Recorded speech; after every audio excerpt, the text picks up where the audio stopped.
కాదు, ఎక్కడో నాలుగులోకి వచ్చిన వ్యక్తి అతను ఏమి చేయలేడు. రేపు 11వ తేదీ పారిపోతాడు.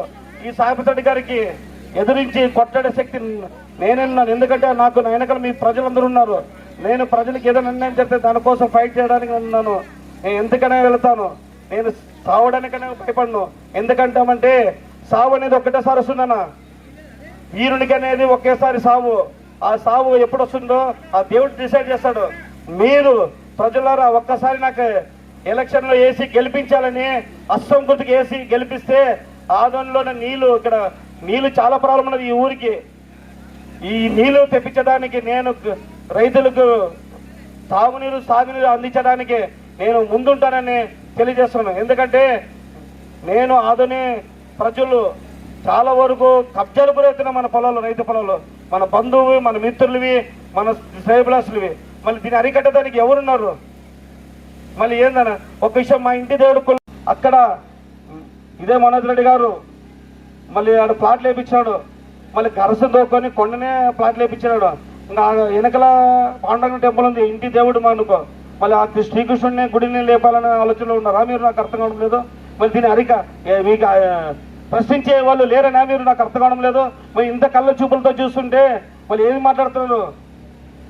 సాయిప్రసాద్ మీద ఎంతో గౌరవం ఉండే. సాయిప్రసాద్ అంటే మాట అంటే వేదం నాకు. అట్లాంటిది ఈరోజు మన బీసీలు అనేవాళ్ళు మమ్మల్ని ఒక లెక్కలెక్కల చిన్న చూపు చూస్తుంటే మళ్ళీ దాన్ని సహించడానికి ఎవరుంటాడు? బ్రిటిష్ కాలంలోన ఇక్కడ ఉండే వాళ్ళంతా ట్రాక్టర్ ఇసుక బతికి చేనుల పొలాలతో ఉండేవాళ్ళు. ఇటువంటి వాళ్ళకి ఓట్లేసి గెలిపిస్తే మనం మన ఇంటి దగ్గర పోతే కాపలు కాయాలా? ఎక్కడన్నా ఇది నాకు రాజకీయం అర్థం కావడం లేదు. సరే, పోయిన ఎలక్షన్లోనే నేను ఆయనకి ఎంత కష్టపడి ఎలక్షన్లో ఓట్లు వేయించి ఎంత సొంత ఖర్చులతో నేను వేయించుకున్నాను తెలుసా అన్న. సాయన్న అంటే ఎంతో మంది చేస్తాడు, అభివృద్ధి చేస్తాడు. మేము ఆయన అడుగుజాడలో ఉన్నాము. ఇక్కడ వచ్చిన ప్రజలందరికీ హామీ ఇచ్చినాము, అన్న మేము నన్ను నామకం చూసేయండి సాయిప్రసాద్ గారికి, ఆయన చేయకపోతే నేను ఎట్లా కొట్లాడి చేపిస్తానన్నాను. కానీ నాకే చేయలేదు ఆయన. నా పొలం, నేను కొనిన పొలంలో అడ్డం వచ్చి అడ్డుపడినాడు, ఎవరికో ఇప్పించాడు. ఒక యాదవుడు ఒక బంధువు అవుతాడు, వాళ్ళతో నేను తీసుకుంటే కోర్టు వ్యవహారము యాదవులకు ఉంటుంది.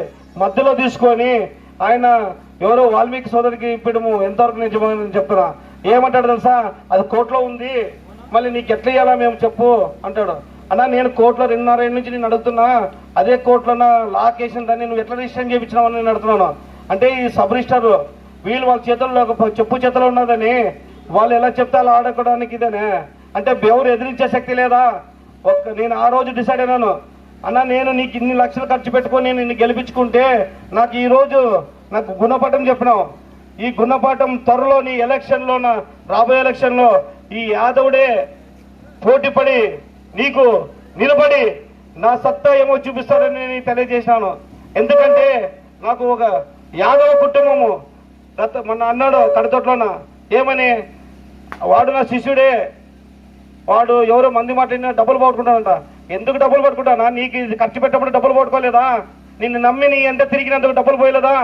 మళ్ళీ అప్పుడు డబ్బులు పోకపోతే నాకు ఈ రోజు నేను సరిసాయంలో నిలబడి నేను 10 రూపాయలు ఆశ పోయినా కూడా నేను వెనకాడను. నేను ఆదోని ప్రజల కోసము కొట్టడే తీరుతారని చెప్తున్నాను. ఎందుకంటామంటే యాదవ్ సోదరులు ఒకటే కాదు, ఆదోని ప్రజలు ఎంతో మంది నష్టపోతున్నారు. మళ్ళీ ఎందుకు? నాకైతే నువ్వు ఎక్కడి నుంచో కొనగల నుంచి వచ్చి రాజకీయంగా నిలబడినావు. మళ్ళీ నేను ఇక్కడ యాదవ్ నా బంధువర్గము 20,000 పైన ఉంది. మళ్ళీ నాకు ఇంత బలం పెట్టుకొని నేను ఎందుకు భయపడాలన్నా? నీకు ఇక్కడ బంధుత్వం లేదు, ఏం లేదు. ఇక్కడ వచ్చి నువ్వు వచ్చి 20 ఏళ్ళు నేను ఆశీర్వదించారు ఆదోని ప్రజలు. మళ్ళీ ఏం చేశారు? ఇదే తల్లి పార్టీ అయిన కాంగ్రెస్ పార్టీ తల్లి పార్టీది, అది పిల్ల పార్టీ వైసీపీ పార్టీ. మళ్ళీ ఆ పిల్ల పార్టీ ఇదే తల్లి పార్టీల నుంచే కదా నువ్వు సాయిప్రసాద్గా గెలిచినావు. కాంగ్రెస్ ఉన్నప్పుడు మంచి అభివృద్ధి పనులు చేసినావు, ఎస్ఎస్ ట్యాంక్ అన్ని కట్టించినావు. మళ్ళీ ఈరోజు వైసీపీ ప్రభుత్వంలో పోయి అవినీతికి పాల్పడితే ఎట్లానా?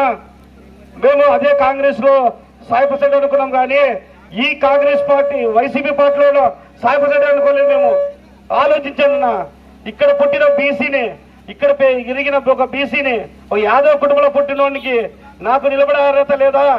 నాకు రమేష్ యాదవ్ సేవలు చేసే గుణం ఉంది, అటువంటి వ్యక్తికి వేస్తే రేపు మాకు ఆదనగా ఒక ఎమ్మెల్యేగా సేవ చేస్తారని మీరు భావించాలని కోరుతున్నాను.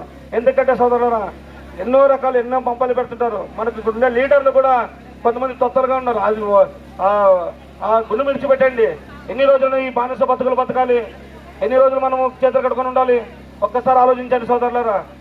యాదవ సోదరులకి, ఇక్కడ ఉండే ఎస్సీ సోదరులకి అందరూ చెప్తున్నా, దయచేసి మీరు నాకు 1952 నుంచి ఇప్పటి వరకు ఒక లోకల్ ఉండే వ్యక్తికి ఎవరు టికెట్ ఇవ్వలేదు. ఒక విషయం చెప్తాను, ఈ యాదవులకి రాయలసీమలోనూ 6 జిల్లాల్లోనూ ఒక యాదవ్ టికెట్, అక్కడ టీడీపీ కానీ ఇక్కడ వైసీపీ కానీ ఒక్క టికెట్ ఇవ్వలేదు. మళ్ళీ ఈ రోజు ఈ కాంగ్రెస్ పార్టీలో 4 ఈ రాయలసీమలోనూ 8 టికెట్లు ఇస్తారు యాదవులకి. మరి ఇటు మనం గుర్తించే వాళ్ళకి మనం వేద్దామా? మన బీసీలను గుర్తించే వాళ్ళని వేద్దామా? ఎస్సీలను గుర్తించే వాళ్ళకి వేద్దామా? ఈ మైనార్టీలను గుర్తించే వాళ్ళకి మనం వేద్దామా? మళ్ళీ మైనార్టీ సోదరులకు ఈ జిల్లాలో ఇది 2 వచ్చినాయి, మళ్ళీ ఎస్సీలకి 1 వచ్చింది. అంటే ఒక రెడ్డికి ఇవ్వలేకున్న కాంగ్రెస్ పార్టీ ఇప్పుడున్న ఈ 7 తాలూకాలోనే ఒక్క రెడ్డికి ఇవ్వలేదు ఎమ్మెల్యే టికెట్. మళ్ళీ ఇటువంటి పార్టీకి బీసీల మీద మొక్కం చూపించే మళ్ళీ ఎస్సీలకి మళ్ళీ మైనార్టీలకి ఈ విధంగా ప్రేమ చూపించే పార్టీ కాంగ్రెస్ పార్టీ. ఈ కాంగ్రెస్ పార్టీకి గెలిపించాలని కోరుతూ మళ్ళీ ఈ కాంగ్రెస్